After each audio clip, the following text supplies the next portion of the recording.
pasar. Muy bien, vamos a estar entonces pasando el tema de hoy para cualquier persona que necesite el tema, pues lo tendremos en archivo.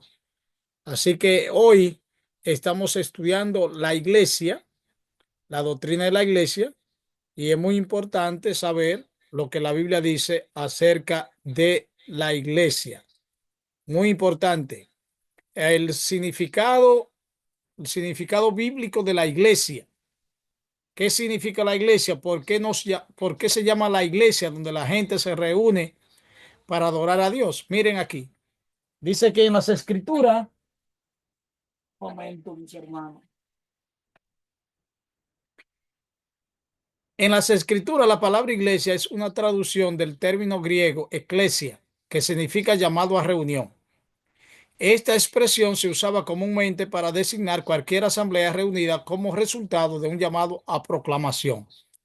Es decir, a donde se hacía un llamado a que la gente fuera en masa, a eso se le llamaba eclesia. Esa era una convocatoria en masa. Y no necesariamente tenía que ver con asuntos religiosos. Es decir, la convocatoria a asamblea, a reunión, significaba entonces,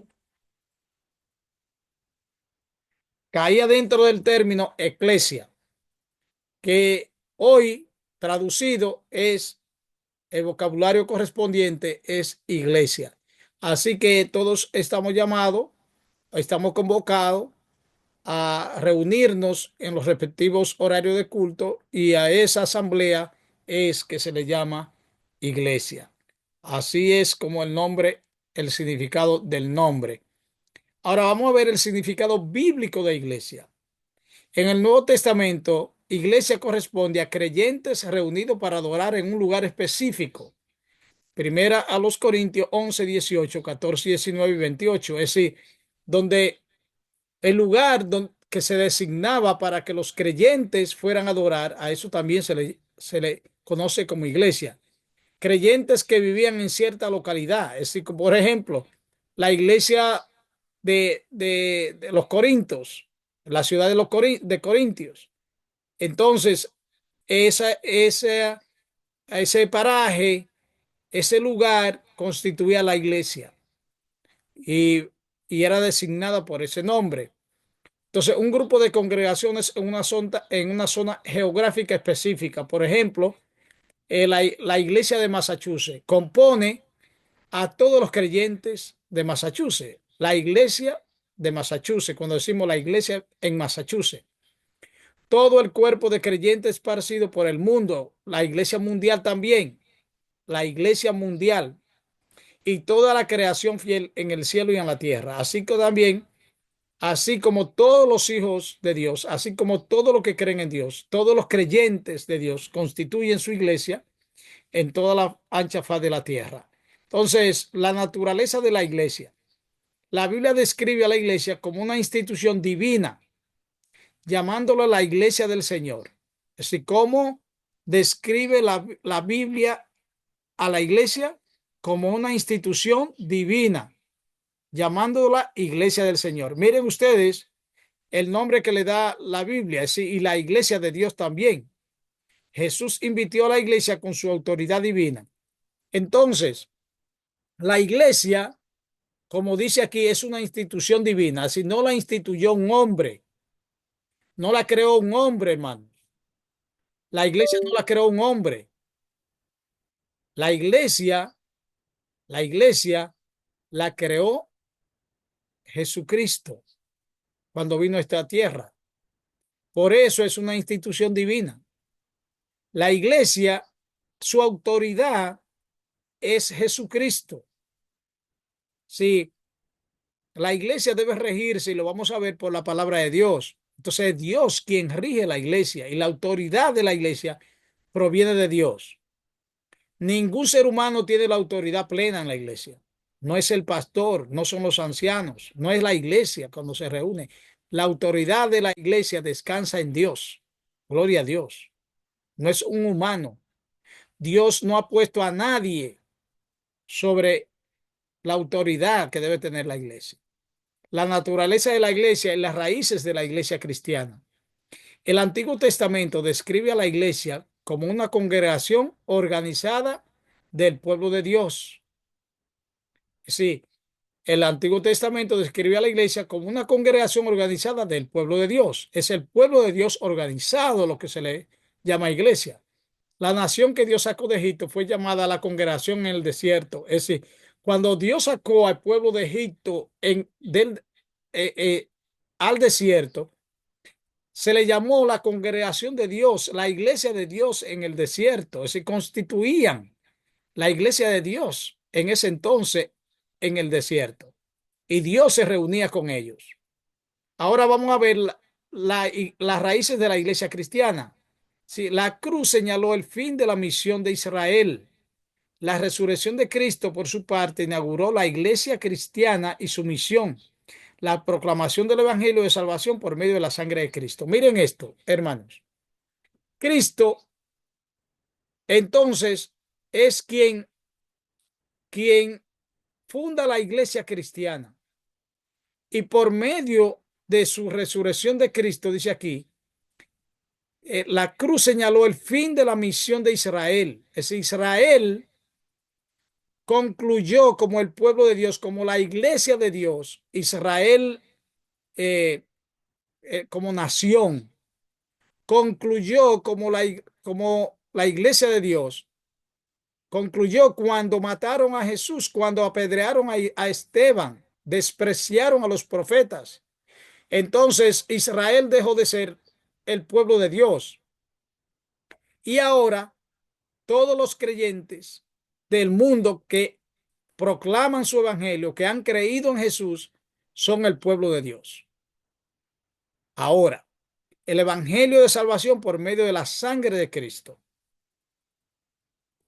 También, hermanos, la naturaleza de la iglesia, las raíces de la iglesia cristiana.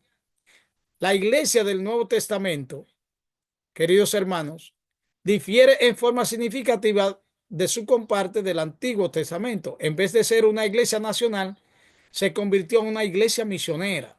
Es decir, la iglesia del Antiguo Testamento tenía una geografía donde tenía barreras. Ahora no. Ahora es una iglesia misionera por el mundo entero, esparcida por el mundo entero. Muy bien. La naturaleza de la iglesia. Descripciones metafóricas de la iglesia. Por ejemplo, la iglesia se compara con un cuerpo. ¿Por qué? Porque el cuerpo, hermanos, el cuerpo, ¿por qué Dios compara la iglesia con el cuerpo? Porque el cuerpo tiene muchas funciones. El cuerpo tiene pie, tiene boca, tiene mano, tiene cabeza. Y así la iglesia, Dios se la compara con un cuerpo porque la iglesia también tiene muchos miembros. Y esos miembros, cada uno tiene una función diferente. El pie no hace la función de la mano no hace función de la boca, cada uno tiene una función. Así son los miembros de la iglesia. Los miembros de la iglesia, cada uno tiene una función y por eso es que debemos sentirnos importantes en la iglesia, porque cada uno Dios nos ha llamado a hacer una función. Queridos hermanos, aunque usted no le nombren en un cargo directivo en la iglesia, Dios tiene una obra para usted, a donde usted se congrega, en la comunidad donde usted vive. Dios tiene una obra para usted. Usted representa a la iglesia donde usted vive, donde usted está, donde usted viaja. Donde quiera nosotros estamos. Muy bien. Entonces, descripciones metafóricas de la iglesia. El templo. La iglesia es edificio de Dios, templo de Dios, el cual mora el Espíritu Santo. Y Jesucristo es el fundamento y la principal piedra del ángulo. Así, hermanos, como el templo es el lugar donde nos congregamos y donde Dios está con nosotros en la congregación, también nuestro cuerpo es templo de Dios, es templo del Espíritu Santo. El Espíritu Santo mora allí y es donde Dios se glorifica, donde Dios verdaderamente quiere habitar, en tu cuerpo y en mi cuerpo. Como la iglesia se conoce también como la novia, comparada con la nueva Jerusalén del cielo, con la que Cristo muy pronto quiere encontrarse. Vamos a ver la descripción de metafórica de la iglesia, la Jerusalén de arriba, como le llaman también, la Jerusalén, la esposa del Cordero. La iglesia también se describe como una familia. Ahora nosotros venimos de diferentes familias, de diferentes, pero cuando llegamos a la iglesia constituimos una sola familia, queridos hermanos. Ahora somos hermanos todos y por eso ahora tenemos hermanos en todas las partes del mundo. Qué bueno es cuando ya vamos a otro país y nos encontramos como hermanos que nos reciben como si nos hubiesen conocido toda la vida. Cuando yo fui a Guatemala, una gran experiencia, hermano. Cuando fui a Guatemala, allí estuve en una gran confianza. Los hermanos me trataban como más que una familia carnal. Me sentía como en mi propia casa o más todavía. Entonces, este es el privilegio de pertenecer a la familia de Dios, a la iglesia de Dios. Am, también la iglesia es como columna y baluarte de la verdad. La iglesia de Dios viviente es columna y baluarte de la verdad. Primera Timoteo 3:15. Es la depositaria de la verdad y la ciudadela que la protege de los ataques enemigos. La verdad, sin embargo, es dinámica y no estática. Ustedes ven, hermanos, la iglesia de Dios proclama la verdad y está fundada sobre la verdad y es depositaria de la verdad. Y Dios la protege de los dardos del enemigo, de las falsas doctrinas. ¿Por qué? Porque Dios le ha revelado su palabra verdadera. También la iglesia se conoce como un ejército militante y triunfante. Sí, dos perspectivas. La iglesia en el mundo es como el ejército empeñado en la batalla. Sí, el ejército militante. Los cristianos deben tomar toda la armadura de Dios y estar firmes. Wow, tremendo, hermanos. La iglesia visible e invisible. Los términos visible e invisible se han usado para distinguir dos aspectos de la iglesia en el mundo. Las metáforas que hemos presentado se aplican particularmente a la iglesia visible. Hay una iglesia visible que es con la cual nos reunimos toda la semana, ¿verdad? Y podemos ver y podemos tener comunión unos con los otros. Esa es la iglesia visible. Ahora, dice que la iglesia visible es el pueblo de Dios organizado para servir. Cumple la gran comisión dada por Cristo de llevar el evangelio a todo el mundo, Mateo 28 y 18 al 20, y prepara un pueblo para su glorioso retorno. Esa es la iglesia visible. Ahora la iglesia invisible. La iglesia invisible. ¿Cuál es su naturaleza? La iglesia visible e invisible. La iglesia invisible, llamada también la iglesia universal, está compuesta de todos los hijos de Dios que hay en el mundo. Incluye a los creyentes que componen a la iglesia visible y muchos que, a pesar de no pertenecer a una organización religiosa, han seguido toda la luz que Cristo le ha concedido. ¿Te oyen, hermanos? No vamos a ser salvos por la iglesia. Quiero dejar esto claro. La iglesia no es la que nos salva. Usted no se va a salvar porque usted sea adventista el séptimo día. Tenemos que estar claros y no engañar a la gente. La gente no se va a salvar porque sea evangélico, porque sea esto. La gente se va a salvar por su relación y fidelidad a Dios, por su relación con Dios, porque han aceptado a Cristo como su Salvador y han mantenido una relación sana con Él.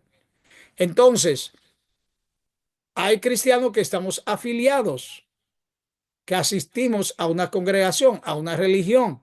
Eso pertenecemos a la iglesia visible, pero hay muchos que no pertenecen a una religión. Sin embargo, son fieles en lo que han conocido. Y Dios llama eso la iglesia invisible, que la iglesia de Dios es mucho más allá de aquellos que se reúnen, es mucho más allá, mucho más allá. La iglesia invisible, por medio del Espíritu Santo, Dios lleva a su pueblo perteneciente a la iglesia invisible, a la unión con su iglesia visible. Es decir, Dios cada día va uniendo más sus hijos de la iglesia invisible a la iglesia visible. ¿Por qué? Porque en la iglesia visible es donde ellos crecen más. Donde la iglesia visible es donde ellos pueden destacarse más, servir más, dar de ellos mucho más. Únicamente en la iglesia visible pueden experimentar plenamente la verdad de Dios. Aquí, así como su amor y su compañía. Tremendo. Muy bueno, hermano. Organización de la iglesia y requisito de la feligresía. Los individuos que desean llegar a ser miembros de la iglesia de Jesucristo deben aceptar como Señor y Salvador, arrepentirse de sus pecados y ser bautizados. Esos son requisitos básicos para tener la feligresía en la iglesia. Deben, deben ser como, deben aceptar a Jesucristo como su Señor y Salvador. Y debe también experimentarse un arrepentimiento de sus pecados. Pero como una prueba de eso, deben ser bautizados también, hermanos.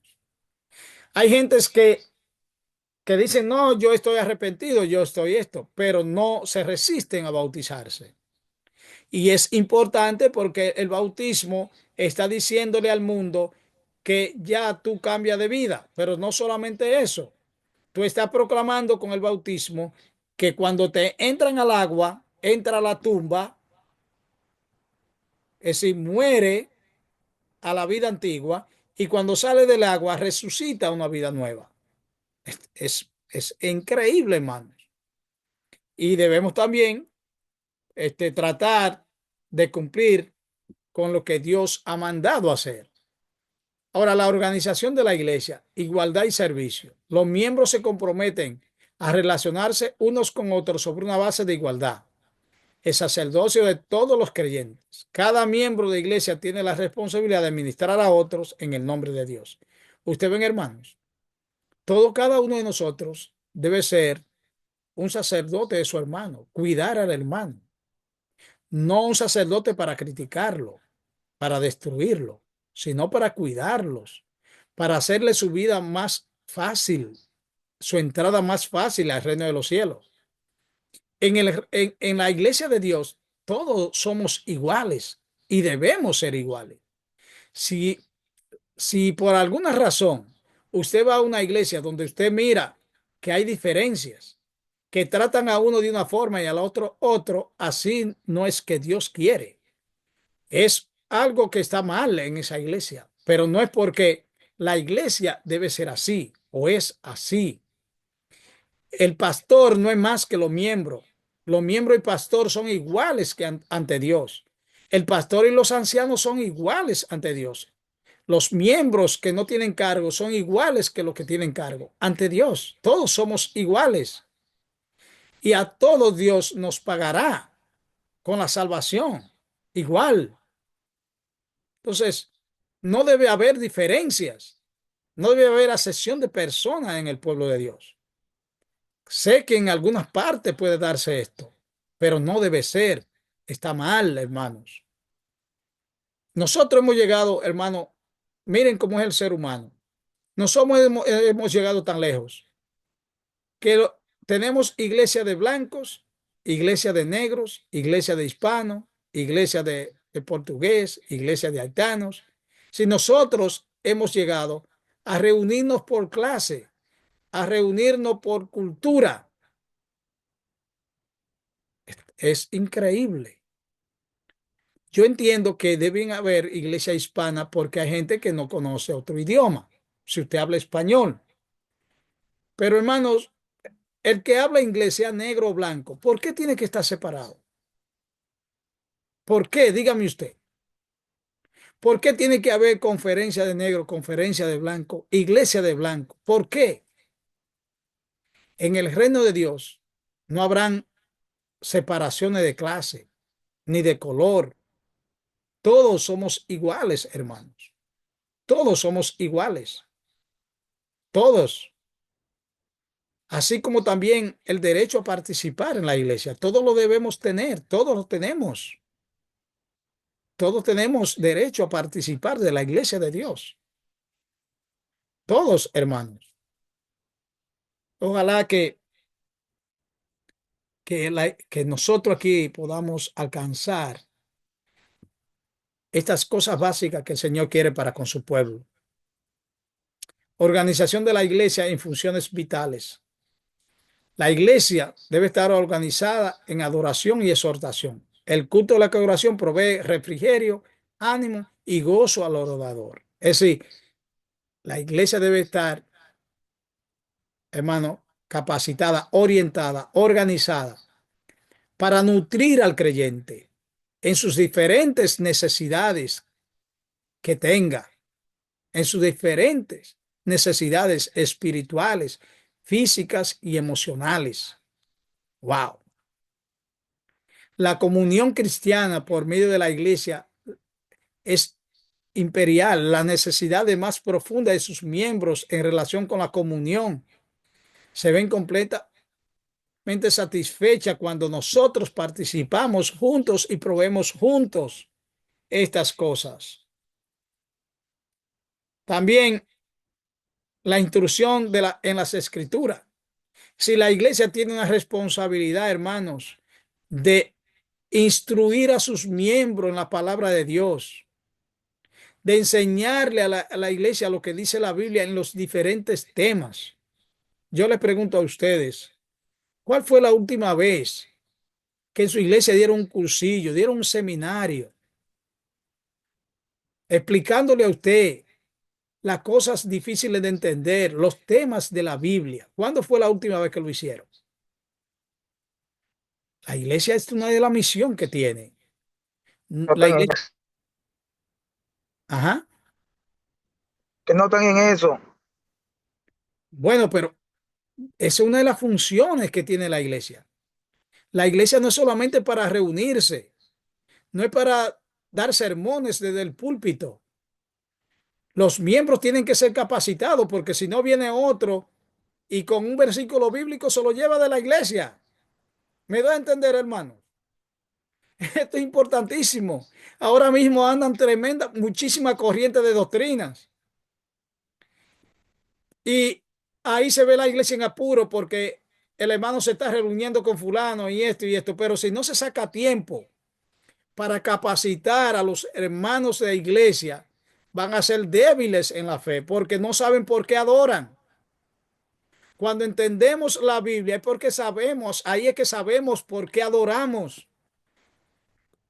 Adoramos, aguardamos bien el sábado cuando sabemos lo que es el sábado. Devolvemos el diezmo cuando sabemos realmente lo que es el diezmo, para qué es, cómo se utiliza. ¿Me doy a entender, hermanos? Me cuido la salud cuando leo la Biblia y me habla de las cosas que son convenientes para mi cuerpo como templo del Espíritu Santo. La iglesia de Dios tiene que convertirse en una universidad donde sus miembros van a nutrirse, a capacitarse. Wow, esto es tremendo. Así como una familia, el padre y la madre buscan todos los días el pan para alimentar a sus hijos, así también los líderes de la iglesia deben buscar, preocuparse por llevar el pan de la enseñanza cada semana a la iglesia, no en un sermón, porque en un sermón escuchamos a una gente predicar y nos motiva a ser fiel y eso está bien. Pero lo que nos nutre en enseñanza, en intelecto, en aprender de la palabra de Dios, el porqué de las cosas, es a través de los estudios profundos de la palabra de Dios. La administración de las ordenanzas divinas, bautismo, lavamiento de los pies, cena del Señor, la proclamación mundial del Evangelio. Este es el mayor servicio que la iglesia provee al mundo, hermanos.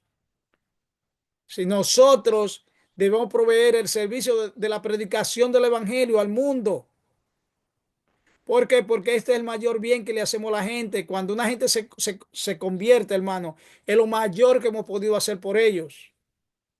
Pero la iglesia debe ser capacitada en esto también. Dios manda hacer esto. Mateo 24:14. Mateo 24:14. Ahora, descripción bíblica de gobierno eclesiástico. Cristo es la cabeza de la iglesia. ¿Quién es la cabeza de la iglesia, hermanos? Podrán aparecer algunos caciques, podrán aparecer algunos que quieran tomarse la iglesia como suya y se quieren convertir en la cabeza, dueño y amo de la iglesia. Sin embargo, el Señor no le ha dado ninguna autoridad para esto. Cristo es la fuente de autoridad de la iglesia. Cristo demuestra su autoridad en el establecimiento de la iglesia. Él fue quien la estableció. Él fue quien instituyó las ordenanzas que la iglesia debe administrar. Él fue el que invistió la iglesia con autoridad divina para actuar en su nombre. Él fue que envió al Espíritu Santo para guiar a la iglesia bajo su autoridad, hermanos. Sí, Cristo es la piedra angular de la iglesia. Está bien, hermanos. No le permitamos que nadie tome señorío de nosotros, porque nosotros somos de Cristo. Está bien. ¿De quién somos? De Cristo. La escritura posee la autoridad de Cristo. Si bien es si bien es cierto que Cristo guía a su iglesia por medio del Espíritu Santo, igualmente cierto es que la palabra de Dios constituye la única regla por la cual la iglesia se guía en sus actividades. ¿Lo ven ahí, hermanos? Segunda de Timoteo 3:15 y 17. La Biblia es la única guía, es la única regla por la que la iglesia se guía. Nosotros también aceptamos el espíritu de profecía, pero es la Biblia por lo que la iglesia debe ser regida. ¿Ok, hermanos?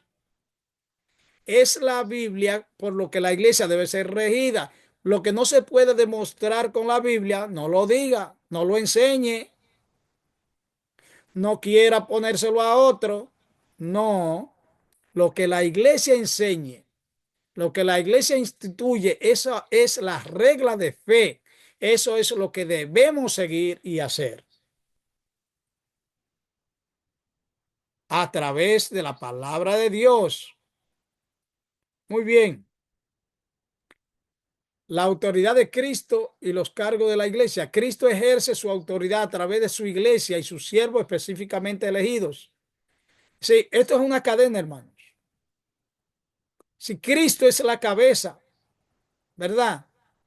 Y él elige líderes. Él eligió a 12 cuando estuvo en esta tierra. También en su iglesia él tiene líderes que él dirige y que ellos deben dejarse dirigir por él. Cristo le enseña a través de su palabra a los líderes y los líderes deben enseñar al pueblo. Y así como los líderes deben respetar a su maestro, los miembros de la iglesia deben respetar a sus líderes. Pero los líderes deben cumplir con la misión, deben reflejar a Cristo para que sus miembros puedan ser guiados hacia Cristo por ellos. ¿Está bien? Dice, Cristo ejerce su autoridad a través de su iglesia y sus siervos especialmente elegidos, pero nunca transfiere su poder. Es decir, Cristo, hermano, le da autoridad, pero no transfiere su poder. El poder es de Cristo. Nadie tiene el derecho de ejercer ninguna autoridad independiente aparte de Cristo y su palabra. Escuchen, hermano, esto es contundente esta declaración. En la iglesia nadie tiene el derecho de ejercer ninguna autoridad independiente. Es decir, que esté fuera de la Biblia, porque yo lo dije. No, no, no, no, no, no, no. Lo es a la autoridad de Cristo y su palabra. Tiene que estar un escrito es. Si no hay un escrito es, usted no está obligado a obedecer a ningún líder. Wow. Esto es mucho, hermano. Los líderes deben ser guiados por Cristo. Y cuando un líder es guiado por Cristo, entonces la iglesia debe ser guiada por ese líder y debe dejarse guiar por el líder. ¿Estamos de acuerdo, hermano? ¿Algún comentario hasta aquí? ¿Alguna pregunta? Es muy importante esto. Es una cadena de sumisión a Dios. ¿Está bien? Yo oigo gente de algunas religiones que dicen, yo no hago esto o yo no voy a esto porque el pastor no quiere o porque el pastor de la iglesia esto. No, hermano, no haga nada porque el pastor no quiera o porque el pastor de la iglesia diga o porque el pastor esto. No, no lo haga. Hágalo porque Dios lo dice. Porque si el pastor obedece a Dios, usted sí puede hacer lo que el pastor hace, pero porque Dios lo hace. ¿Está bien? Asegúrese cuando a usted lo mandan a hacer algo, que eso esté aprobado por Dios. Hay mucha gente haciendo lo que vota los líderes, lo que dicen, y no lo estoy mandando a ustedes a ser rebeldes. Lo que pasa es que la junta de la iglesia o la iglesia pueden tomar un voto, y si yo entiendo que no, que eso no está aprobado por la Biblia, yo eso para mí no existe. No, no existe. Si en la iglesia votan, hacen un voto de adorar de una manera que la iglesia, que la Biblia no lo apoya, no es verdad que yo voy a estar ahí adorando. Me voy para otro lugar y cuando no haya lugares me quedo en la casa. No les recomiendo a nadie que se quede en la casa, pero tampoco debemos nosotros doblegarnos ante una cosa que no está aprobada por la Biblia. Todo lo que se hace en la iglesia debe estar aprobado por la Biblia. Lo que no esté aprobado ya no viene de Dios. Estos son temas delicados y fuertes y profundos, pero que nosotros en estos últimos tiempos vamos a ser engañados grandemente, hermanos, porque obedecemos a Dios, obedecemos a los hombres. Pedro llegó a decir esto, es necesario obedecer a Dios antes que a los hombres, hermano. Y se lo dijo a los religiosos. A los religiosos se lo dijo. Entonces nosotros tenemos que crear un carácter espiritual firme, que no se doblegue ante nadie que quiera hacerlo doblegar rompiendo la palabra de Dios, lo que usted ha creído. No, hermano. Tenemos que ser constituidos fuertes en el Espíritu Santo. ¿Está bien? ¿Alguna pregunta? Vamos a ver el gobierno eclesiástico, los oficiales de la iglesia del Nuevo Testamento. El Nuevo Testamento menciona dos grupos de oficiales de la iglesia, los ancianos y los diáconos. Los ancianos, del griego presbuteros o obispo, eran los oficiales más importantes de la iglesia. Hechos 20:17 y Tito 1:5 y 7. Es decir, eran los que dirigían la iglesia, hermano. Ahora, más tarde a la iglesia, esos líderes se les llamó pastores también. Los oficiales de la iglesia del Nuevo Testamento, diáconos y diaconisa. El nombre diácono proviene del griego diáconos, que significa siervo o ayudador, es decir, servidor. Eso significa el diácono. El diácono, un sirviente. Los ancianos no debían limitarse a cuidar de los asuntos temporales de la iglesia. Además, debían estar activamente envueltos en la obra evangelística. Hebreos 6:8-8. Si los líderes, hermanos, su principal tarea es el evangelio. Es al revés como se usa ahora. Los discípulos no estaban en la iglesia, hermano, de que atendiendo quién va a la iglesia, quién no va, este, dando temitas, resolviendo problemitas. No, los discípulos no estaban en eso. Por eso ellos dijeron, elijan de ustedes 7 varones y eligieron a los diáconos. Y tenían líderes locales también llamados ancianos que atendían la iglesia. Y ellos también visitaban la iglesia, pero eso no era su fuerte. Los líderes, los pastores de la iglesia, los ancianos de la iglesia estaban en la calle visitando a la gente, tocando la puerta, liberando a la gente de las enfermedades, sacando demonios, predicando el evangelio. Esa era la misión de los verdaderos líderes. La cosa ahora mismo ha cambiado. Ahora los pastores están encerrados en su casa y pasan por las iglesias 1 o 2 veces al mes. Háganme lo que me hagan a mí, pero es la verdad. Es la verdad. Y si alguno de ustedes que están aquí también se pone bravo, pónganse, pero es la verdad, hermano. Son los líderes de la iglesia que formó Jesucristo. Esos líderes, hermanos, diariamente, dice la Biblia, andaban predicando en las calles, por las casas, no enredados en las iglesias, en los asuntos de las iglesias, resolviendo una junta aquí, una reunión. No, no, hermanos. Y ahora se le ha entrado en la cabeza que esas son la obra que ellos tienen. Y por eso la obra está tan estancada, hermano. Está tan estancada porque mientras más estudian, creen que menos tienen que predicar.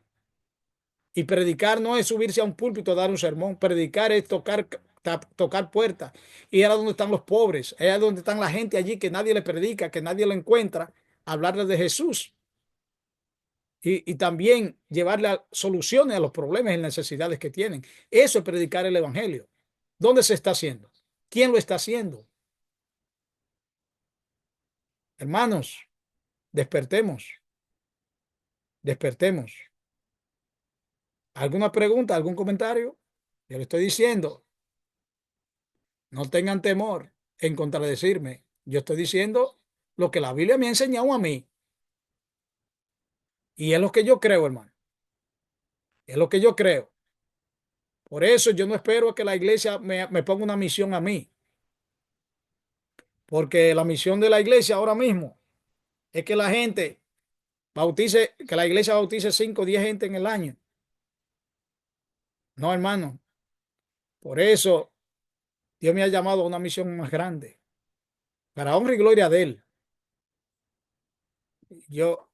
Estamos cada año a través del ministerio visitando países, proclamando el evangelio, llevando comida, llevando zapatos, llevando ropa a aquellos de gente que no tienen $5, que no tienen $2. $5 es un milagro en la mano de ellos, un milagro en la mano de ellos. Y nosotros aquí lo damos por un aguacate. Es tremendo, hermanos, pero es la realidad. Entonces, cuando llegamos a esa casa y ponemos $5 en la mano de ellos, es un milagro para ellos. Ocurrió un milagro ese día. Dios nos llama a un evangelio vivo, no a un evangelio trancado en las paredes. Wow, tremendo. La disciplina en la iglesia, hermano. Individuos que causan divisiones. Y todo esto se relaciona, hermano. Porque en la iglesia la gente, cuando no está trabajando, lo que hace es chimear, lo que hace es matarse por un cargo, que la gente, que no, que yo quería hacer esto, que yo quiero hacer el otro, que esto, que lo otro. Y hay gente por eso que usted lo ve que pasan 5 años, 4 años en un cargo porque creen que, a eso fue que Dios lo llamó. Hermano, ¿dónde está eso en la Biblia? ¿Dónde está eso? Si Bueno, yo conocí a un Felipe, hermano, predicando en Samaria, que murió por el evangelio, lo mataron. Yo conocí a un Pedro, hermano, que lo crucificaron por el evangelio, predicando. Pedro era el dirigente más alto de la iglesia apostólica nombrado por Jesús. Sin embargo, hermano, no estaba encerrado en una iglesia, andaba por las calles predicando el evangelio. Por causa de esto, hermano, entonces la iglesia tiene que poner disciplina, que poner disciplina a aquellos que se salen de los controles. La restauración de los ofensores, los miembros de la iglesia no deben despreciar, aislar o descuidar a los desfraternizados. Hay situaciones en la iglesia que se dan en la iglesia que la iglesia tiene que tomar decisiones y apartar por conductas exageradas a los miembros de la iglesia. Sin embargo, hermanos, la misión de la iglesia es restaurar. Y cuando la Biblia dice, y quiero ser sincero con ustedes, yo he sido líder de la iglesia, he pasado por todas las situaciones, por todas. Cuando la iglesia dice que si alguien pecare, vaya usted y visítele. Si te oye, ha ganado un alma. Si no te oyere, busque dos. Si no ves con tres, si no después, si no lo oye, pues díselo a la iglesia y tenlo como un mundano. Entonces, cuando la Biblia dice eso, es porque Dios nos manda primero a restaurar. Hemos aprendido al revés, porque estamos practicando un evangelio equivocado, un evangelio de atrás para adelante, hermano. Primero, ¿qué es lo que hacemos? Nos reunimos, el hermano hizo esto, hizo aquello, hizo esto, hay que votarlo. Se vota de la iglesia, se borra de los libros, y entonces queremos comenzar un proceso de restauración. Eso no es lo que dice la Biblia. La Biblia dice, restáuralo, vea y reúnete con él.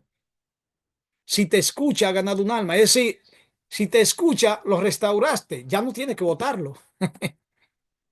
Esa restauración tiene parte de fruto de arrepentimiento. La persona demuestra arrepentimiento.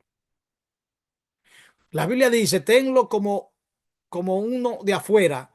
Es cuando la persona no te escucha, cuando la persona no reconoce su error y persiste en el error. Ahí es donde la Biblia nos da a nosotros facultad para dejarlo, tenerlo como uno de afuera. Pero la Biblia dice que si te escucha, que si se arrepiente, tú has ganado un alma.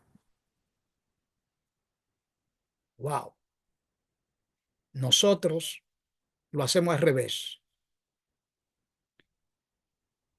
Y lamentablemente, hermanos, hay muchos que podemos tener la capacidad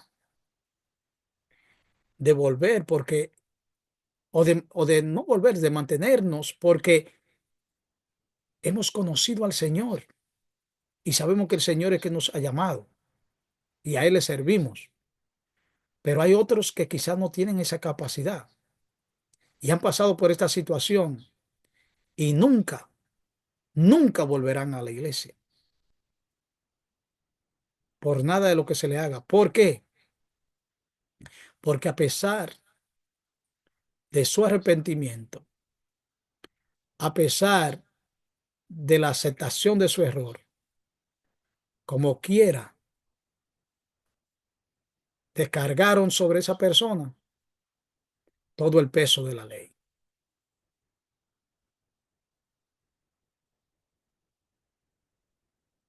Esto es tremendo, hermano.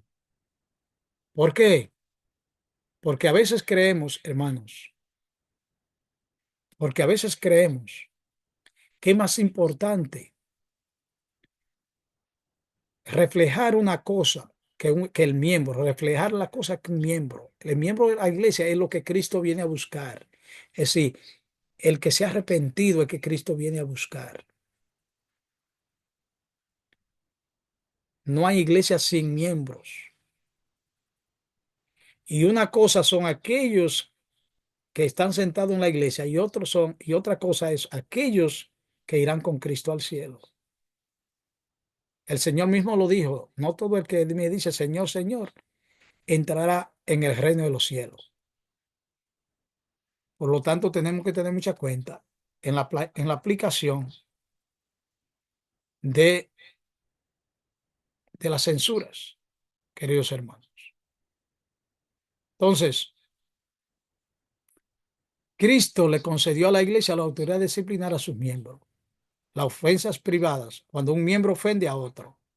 Las ofensas públicas, las ofensas fragantes y rebeldes que arrojan reproche a la iglesia, deben ser enfrentadas inmediatamente. Y dice aquí, de fraternizando al ofensor, porque eso es lo que se hace. Mas el texto que está aquí dice otra cosa. Primero los Corintios 11:13.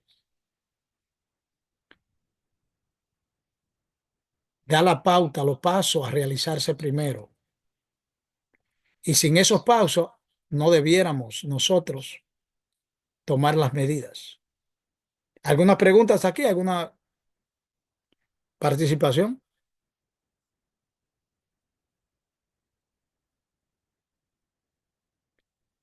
Ahora, individuos que causan división, hermanos. Esto no ha sido desde ahora. La iglesia del Señor está siendo azotada, ha sido azotada y está siendo azotada por las falsas enseñanzas y doctrinas, que la mayoría de ellas salen de ellos mismos.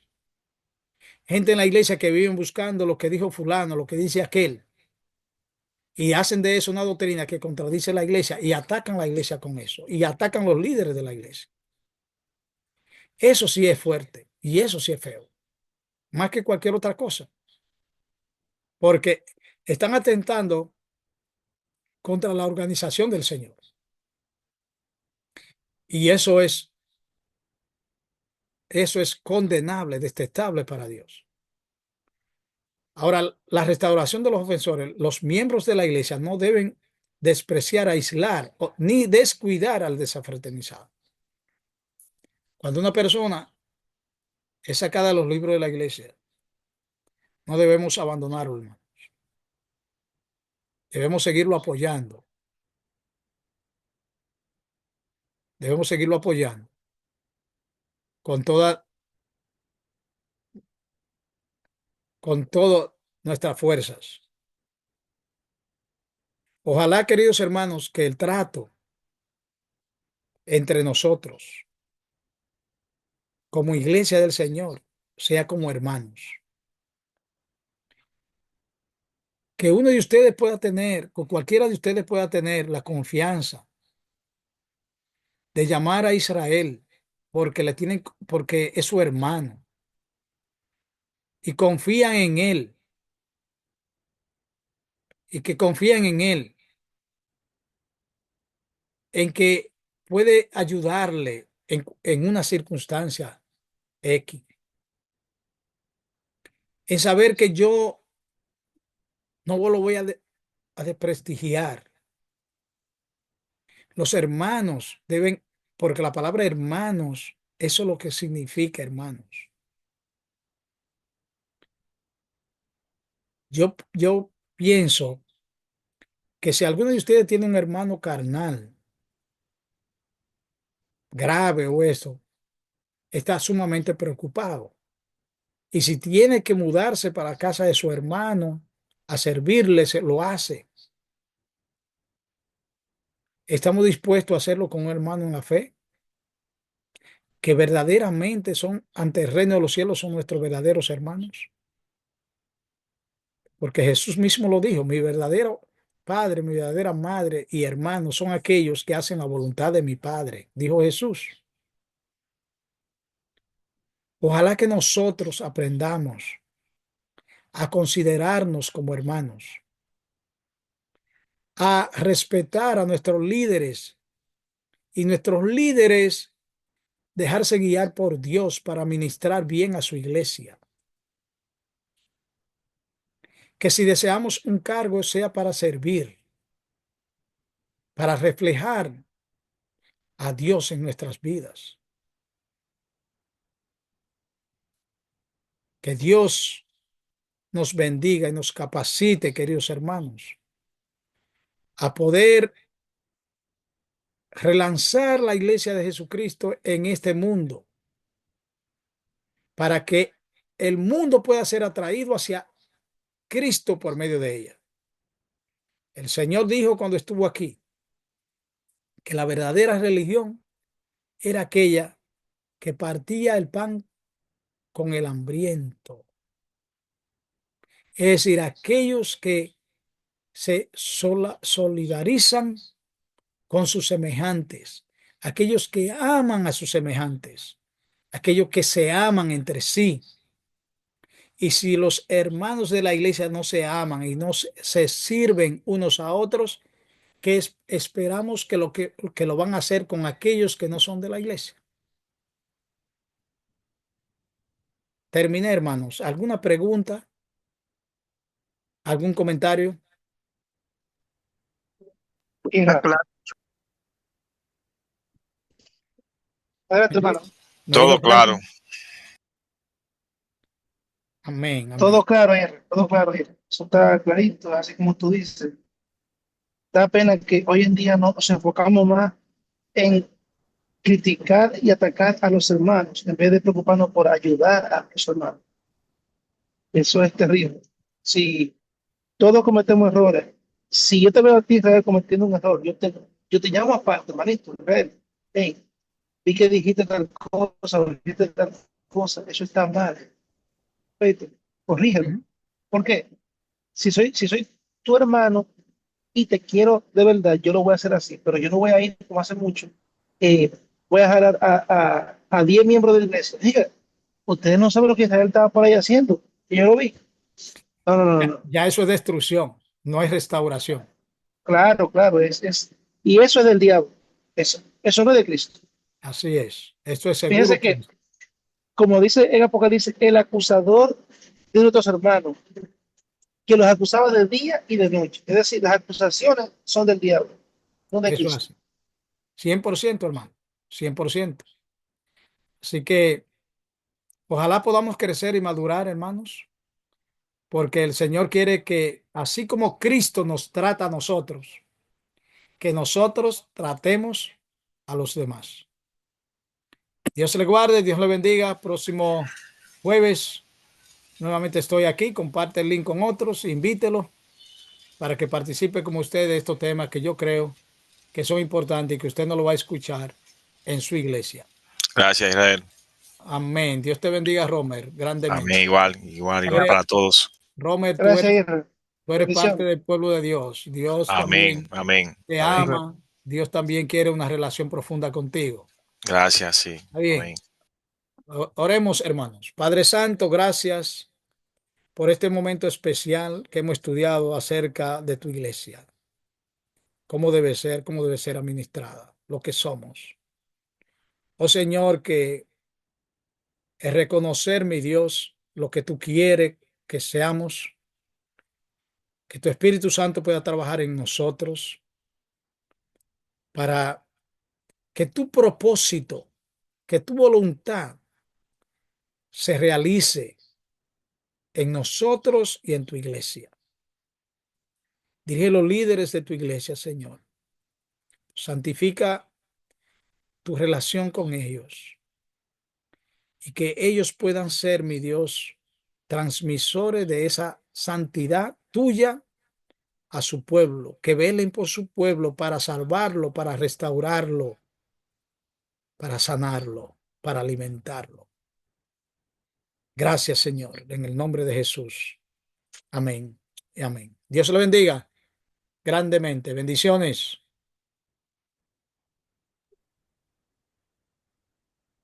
Bendiciones, Israel. Amén, amén.